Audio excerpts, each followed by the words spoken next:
அண்ணா வழியில் அயராது உழைப்போம். மத்தியில் கூட்டாட்சி, மாநிலத்தில் சுயாட்சி.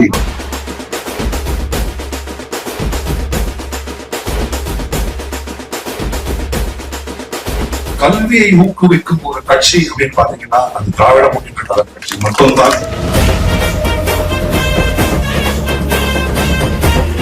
தமிழ் மண்ணிற்காக, தமிழ் சமுதாயத்திற்காக பாடுபடுகின்ற ஒரு மாபெரும் இயக்கம் திராவிட முன்னேற்ற கழகம். தமிழ்நாடு இன்றைக்கு கல்வித்துறையில் முன்னிலை மாநிலமாக இருக்கிறது. ஒன்றிய அரசு முட்டைதான் கொடுத்திருக்குது.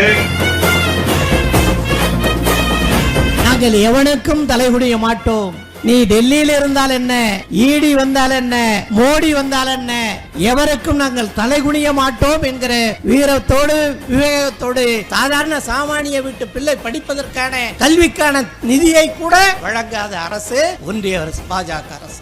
அதிமுகவை பொறுத்தவரை அது அழிந்து கொண்டிருக்கிற இயக்கம்.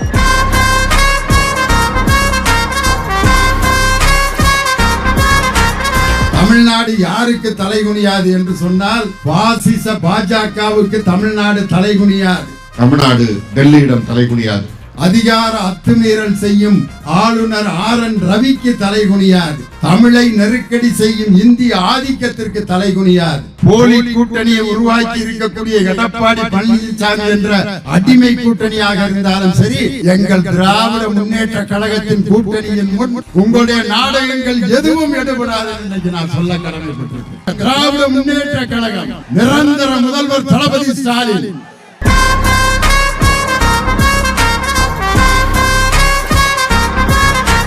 அமெரிக்கா முன்னால் மோடி மண்டியிட்டு நிற்கின்ற காட்சியை நாம் பார்த்துக் கொண்டிருக்கின்றோம். அந்த மோடிக்கு முற்றுப்புள்ளி வைக்க வேண்டும். அந்த மோடிக்கு காவடி தூக்குகின்ற எடப்பாடி பழனிசாமி கூட்டத்திற்கு பாடம் புகட்ட வேண்டும். தமிழ்நாட்டு மக்களுடைய மானம் காக்கப்பட வேண்டும். தமிழ் மொழி காக்கப்பட வேண்டும். தமிழ் நிலம் காக்கப்பட வேண்டும். அதற்கு கழக தலைவர் தளபதி அவர்கள் தலைமையில் ஒருங்கிணைவோம். மோடி கூட்டத்தை துரத்தடிப்போம்.